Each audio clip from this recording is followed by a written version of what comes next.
Hi అండి, నేను మీ Roopa. Welcome back to our channel. ఈరోజు మన కిచెన్లో సేమియా దద్దోజనం ప్రిపేర్ చేసుకోబోతున్నాం. ఈ దసరాకి అమ్మవారి దగ్గర ఇలా వెరైటీగా సేమియా దద్దోజనం చేసి ప్రసాదంగా పెడితే చాలా బాగుంటుంది. అలాగే మీకు మీ కుటుంబ సభ్యులకి దసరా శుభాకాంక్షలు. ఓకే, ఇంకా లేట్ చేయకుండా సేమియా దద్దోజనాన్ని ఎలా ప్రిపేర్ చేసుకోవాలో చూసేద్దాం. ముందుగా స్టవ్ మీద బాండి పెట్టుకుని 3 గ్లాసులు వాటర్ వేసుకోవాలి. వాటర్ వేసాక 1 కప్పు సేమియాలు వేసుకుని ఒకసారి కలిపి ఒక 5 మినిట్స్ మీడియం ఫ్లేమ్లో పెట్టి ఉడికించుకోవాలి. ఇలా ఒక 5 మినిట్స్ ఉడికించాక సేమియాలు ఉడికాయలేవో చెక్ చేసుకోవాలి.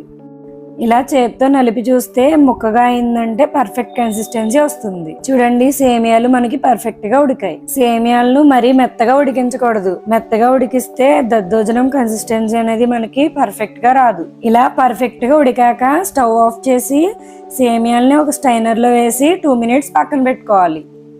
ఇలా 2 మినిట్స్ పక్కన పెట్టుకున్న తర్వాత ఒక బౌల్లోకి వేసుకోవాలి. ఇప్పుడు గ్లాస్ వరకు గడ్డ పెరుగు వేసుకుని స్లోగా ఇలా కలుపుకోవాలి. చూడండి, సేమియాలు అనేవి మనకి మెత్తగా అవ్వకుండా పర్ఫెక్ట్గా వచ్చాయి. ఇలా బాగా మిక్స్ చేశాక రుచికి సరిపడా సాల్ట్ని వేసుకుని కలుపుకోవాలి. ఇప్పుడు దీనిలో తాలింపు వేసుకోవాలి.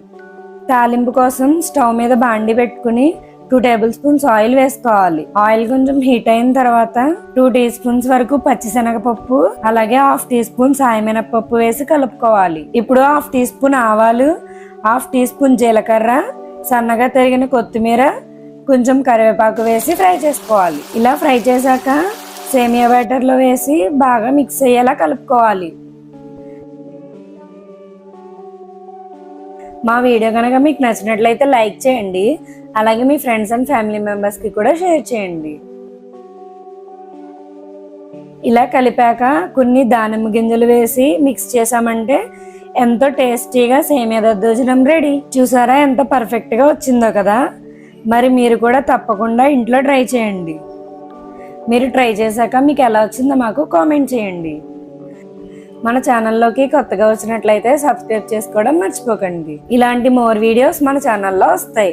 ఇంకో వీడియోతో మళ్ళీ కలుద్దాం. Okay, bye.